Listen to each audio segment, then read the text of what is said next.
where sports is the base, life and fun are the results. This is The Brian Snow Show.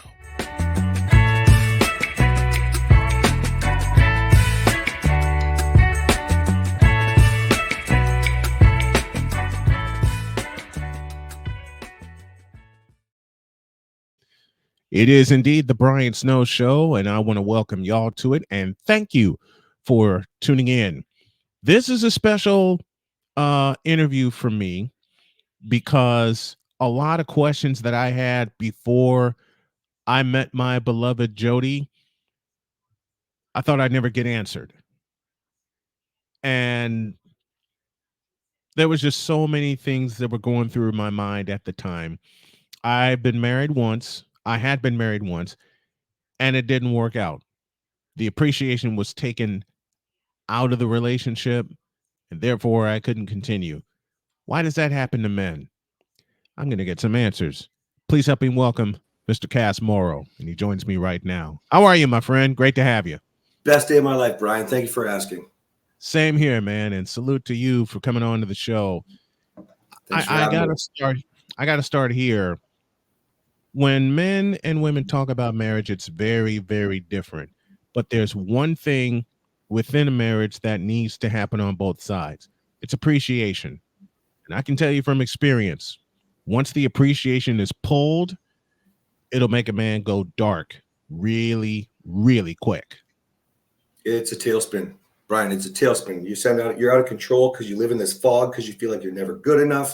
You feel like you can't do anything right. You constantly show up doing the things that you're taught. I provide, I protect. I'm a great dad. I'm a great guy. It's never good enough. And, you know, if you think about it, we all are taught now. Love yourself, self-validate. You don't need your woman for approval. But come on, man. Every relationship starts with you're the best. You're the sexiest. I love you. I'm dropping all my friends to see you. I can't wait to be with you. Your brain is it's slowly replaced with defensiveness and blame, i.e. disrespect and devalidation. And eventually, you're in that fog. Yep. And I can honestly tell you, I was in that fog in my first marriage.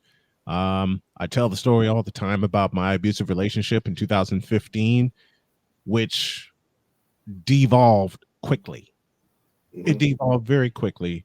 And it got to the point where I wanted to protect myself, protect my assets, protect my company, which at the time was known as Arena Sportsnet, because this intruder was trying to take it. I mean, she flat out told me she wanted to be CEO of my company. Without using any foul language here, I told her, "Are you crazy? This is something I built for, at the time, 20 years, now bordering 30 years. When I can say it's a difference of night and day between her and my beautiful wife, Jody, because the support is there. Jody tells me like it is. She tells it like it is, and I absolutely love her for that. Men need that, absolutely. But also at the same time, going back to being appreciated, being loved every minute of every day, it can make a man feel like Superman, can it? Oh my gosh, absolutely. If you feel like your woman's in your corner, like you feel unstoppable. You know, a lot of times we think, I'm physical touch. And like, obviously, if she's all over you, you feel that. But it starts with lifting you up, the look across the room when you know she doesn't see anybody. She's not even listening to who she's with. She's thinking about you.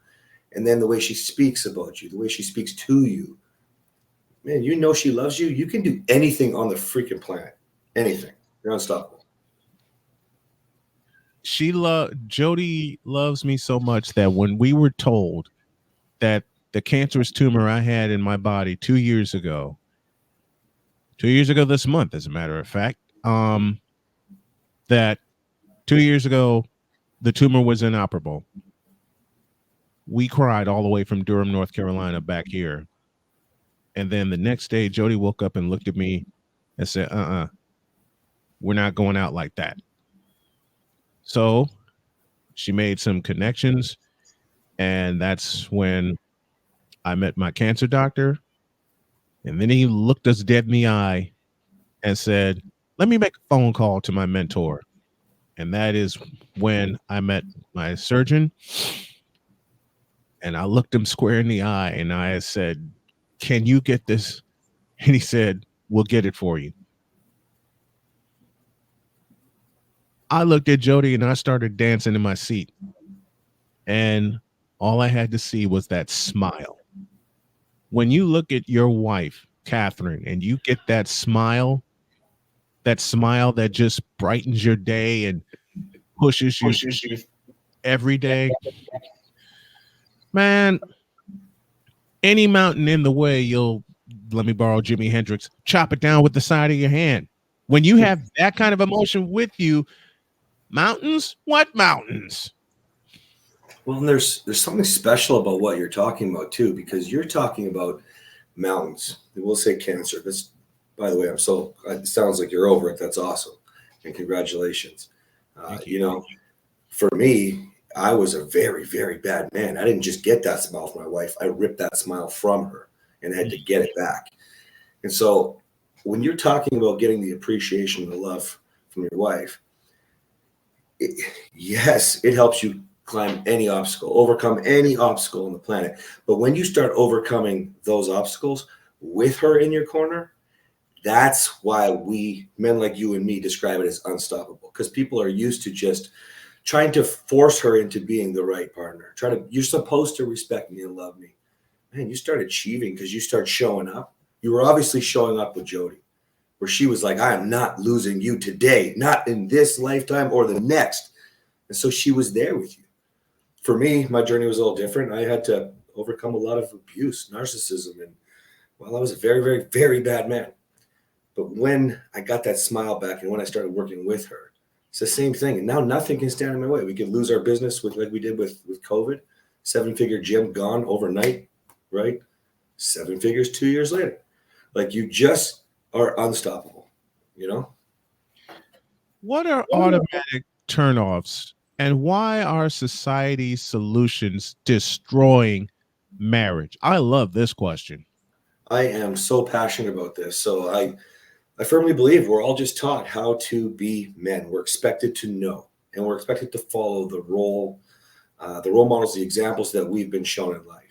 But before I go further, let's think about this for a second. If you have kids, guys, that are listening, you think about this. Don't cry. No, there's nothing to be afraid of. Go to sleep. Hey, stop screaming or I'm taking away your toy. Now, we've all done that. We're supposed to be the disciplinary. We're supposed to listen. You are teaching your children the same lessons that you've been taught. Do not feel, don't understand what your feelings are. You have no idea how to communicate them. By the way, you're expected to be a man and go be in a marriage. You're expected to know how to do this thing now. When women need to be emotionally connected, and they're also taught the same lessons. So now if you know that, what are automatic turnoffs? It's quite simply the solutions that society gives you to fix the problems in your marriage, And what I think is ironic, Brian, is that this is out there in other resources besides mine, but I've got a more complex and a deeper dive into it. I've come up with different things that are more modern now, but it's all spelled out with the word society. If you ran society down, like S is social cues. I provide, I protect, I'm a great dad, I'm a great guy. So you think if I do these things, my wife's going to appreciate me. Give me that smile that you're talking about. My wife's going to want me, right? But that's not the case. That's baseline normal. If your wife leaves you tomorrow, you still have to pay the bills. You still have to be a great dad. So why does that make you special? You just have to do that for yourself. And then you add your family in. The O would be order. And that's telling your wife with a controlling way. If you don't want me, I can find a girl at Starbucks, right? So that's guys that are falling down too much of an alpha path or too much of this toxic. Well, there's no such thing as toxic masculinity, but that's what it's being labeled as. You're either masculine or you're not, Yep. But you can go down this ugly path with trying to manipulate, control, and a lot of that subconscious. But men are, look at my comments on my social media. Oh, the men are such hurt men in society today that they're trying to force the relationship negatively to become positive. The C is chores. This one's so common. I'm going to do more around the house. I'm going to help. And what do I do there? I'm looking for approval. Hey, baby, I did the dishes. I did the laundry. She just doesn't care. She's not your mom. She's not your maid. Again, if she left you, you still have to take care of your own place. But you think you're being such a good man. You're there to help, right? When you just need to be involved. I is I give. I love yous, jewelry, flowers, time for dates. you're doing that. If you're doing that just because you want her to be with you, not because you want to be with her, well, then it's a covert contract. It means that you're trying to transactionally do this thing, kind of like the chores, right? Society, where ego feeding, where you're feeding your own ego or feeding hers, talking about why you're so great, talking about, oh no, your butt looks great in those pants, your butt's better than hers, but she can tell if you're lying. A man needs to be integral. Like, come on. I'm not saying be a jerk, but if she doesn't look better than the other girl, don't bullshit her. She's not stupid. You married an intelligent woman, right? Right. T is the talk. So this is probably the worst one. Communication is key, right? Communication is key. Don't go to bed angry. Listen, if you don't have the skills to communicate, you have no business trying to have a conversation. Take 30 days, learn how to communicate. You're not defensive. If you're defensive, you're not protecting her. So there goes your protector card, right? And then you go to this talk like, why don't you want me? What would turn you on? By the way, guys, I'm guilty of all this shit. I'm not putting this on you. I was the worst. But, why don't you want me, baby? What would turn you on again? Well, she knows she should want you. She just doesn't. So you're really turning her off there. And then the last one is the yes man. Happy wife, happy life. The big joke that we've all been told. I'm going to give you a tip. Happy wife, happy life. So these are automatic turnoffs. And what I mean from that is conversation to flirting, banter to sex. Like you're building the wall between you two. You know what I mean? You're doing it because this is the only way you know how. And it's killing your marriage. It's killing your relationship. It's just pushing her away. All of these things make her feel unsafe. Can't have a connection. That is so true. And communication was like a big problem for me. Huge. And then I met Jody and she flat told me, look, I can't read your mind. You got to tell me what's on your mind. I can say in the last 2 years, I get sometimes in such a depression, I don't want to talk to anybody, not even my wife or my children. But Jody has this way of using a weapon against me called a sense of humor, and she'll get it out of me anyway. She'll have me, and I want to say this. I want to say this to the men. Your better half has to have a sense of humor. She has to crack you up because that relieves a lot of tension between you two. And it gets the man to relax and it gets the man to communicate. That's how she always gets me. She'll make a joke. I would be crying, and a lot of men would consider this mean. For me, it's just the way Jody communicates with me. Something would be bugging me, and I would be crying, and Jody just says, well, it's always your fault. And I just burst out laughing. And the reason I burst out laughing because we both have been told in previous relationships that things are our fault. Right. So we turn it into a running joke. And as soon as she says something like that, I'm blabbing a mile a minute telling her what's going on with me. You can't hold back communication. That is the basis and the foundation for our relationship. And that's how Jody and I have so much fun when we're around each other, whether it's me using this voice or a cartoon voice or whatever. It's so important. What's the rejection ladder and what led you to create it? Oh man, the rejection ladder is so important. It actually piggybacks off of what you were just talking about, Brian. I mean, if you think about what a man should do, right? A man should lead. A man should lead. It starts with the energy in the home. Now, it sounds to me like you're a partnership like Catherine and me, what we embody in what we call the new marriage, where a man is not always required to lead. In the example you're giving, Jody, she's leading you when you're in that depression state. And she's there for you with humor, right? And I like humor and curiosity. It's basically structure for where you want the marriage to go, right? Yeah.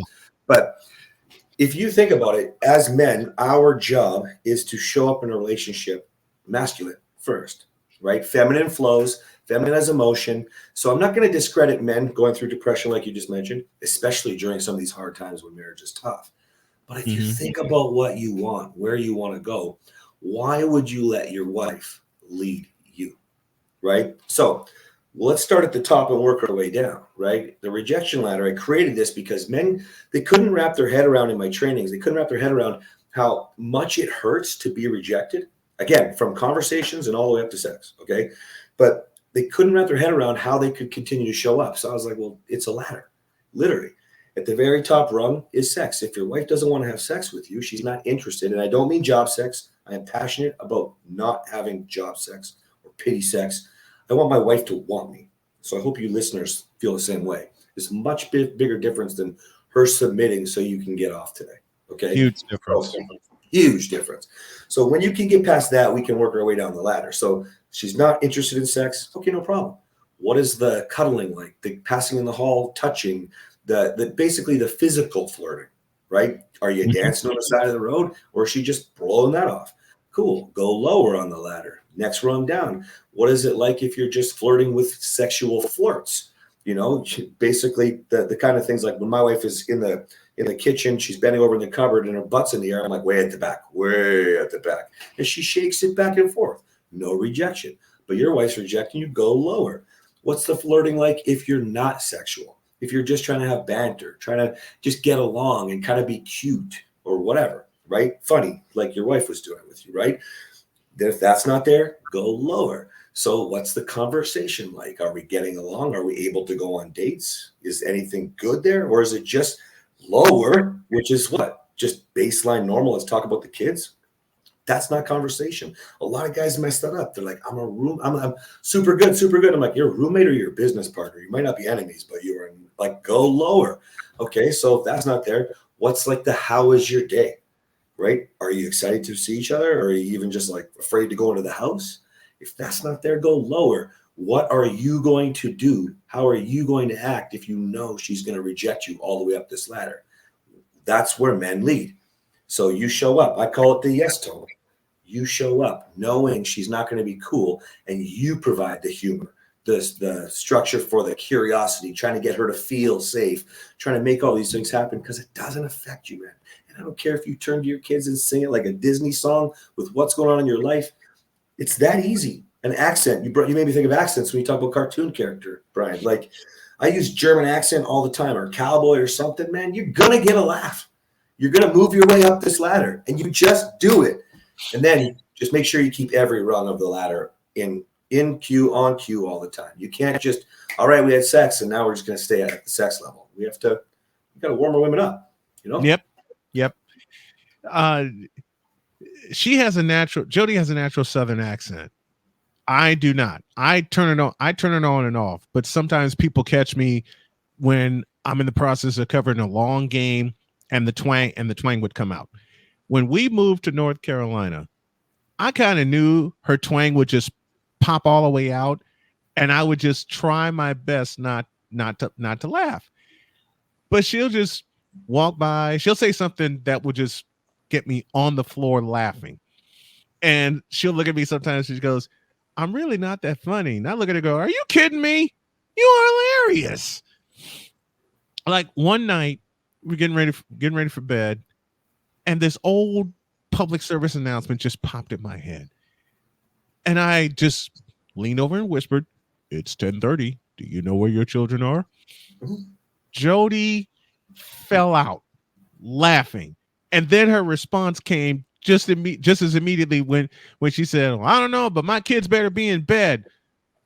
I fell out because she went off for like a good 10 minutes and my face is in the pillow just dying. I got tears in my eyes from laughter. And when she's done, and I know this has happened with you and Catherine, when she's done, I turn and look at her. Like I said, I got tears streaming down my face, and she'll just go, what? And I'm laughing again. I love stuff like that so much, Brian. Like one of my favorite things is when Catherine pees her pants, and I always talk about golden showers. Okay, what's happening? Because it's an inside joke from when we started dating. She was flirting pretty heavy, and I was like, do you actually like golden showers? So now, she laughed ever since she had kids. She laughs so hard she pees her pants, man. And I am all over it. I'm just like, all right, you know what? It's time to put the kids to bed because I am ready for a shower. You know, but that's the thing. That's the thing. When you get there again, and guys that are listening, it is so possible to get there again. This is what it is. See, I'm no longer walking on eggshells. Neither is Catherine. Right. In your new marriage with Jody, you're not walking on eggshells. You are showing up as who you are. That's why you guys can run. I love skits, by the way, too. I love skits. It's so fun. Like, and you know, I can never duplicate, even though no matter how big I get on social media, practice on the camera, I can't duplicate it. But with my wife, when you get back to being who you are, then you bring that out of her. And now there's no going back, because that joy you feel is not the bullshit, the fighting, the resentment, the anger, the contempt that you can't stand anymore because it feels too good to be happy. You know what I mean? I'll leave y'all with this story, and I know this is gonna crack you up. When we were dating, she was working at Indiana State, and she was in her office. She had a busy day. It wasn't a bad day, but a busy day. And she invited me up for lunch. She had ordered lunch, and I saw her like buried in her computer. I mean, she's like zoned in. And my evil little mind goes, okay, how can we take her out of the zone for a few minutes? One of my favorite songs is "Walk Like an Egyptian" from the Bangles. I walked in and started walking like an Egyptian with the song playing, and Jody fell out laughing. Now I can't dance to save my life, but I walked in and I did the Egyptian dance, and I just see her look up for a moment, and then she buried her face and started laughing out loud. And I said, okay, I can truly be myself around her. And man, you will know when you can be yourself around your mate, because the silliness takes off and takes over. Cass Morrow joining me here on the program. Man, such a delight to talk to you. I'd love to have you back to talk some more. Tell everybody where they can find you, my friend. Hey, guys, I'd love to help you out. I'll give you the automatic turn-offs or the rejection letter, morrowmarriage.com or Morrow Marriage on all social media. And, yeah, I'll get that over to you right away. Super awesome when you have the skills. And thanks for having me on, Brian. I'd love to chat more. You're a fun guy. I appreciate you, my friend. Thank you for watching the Brian Snow Show.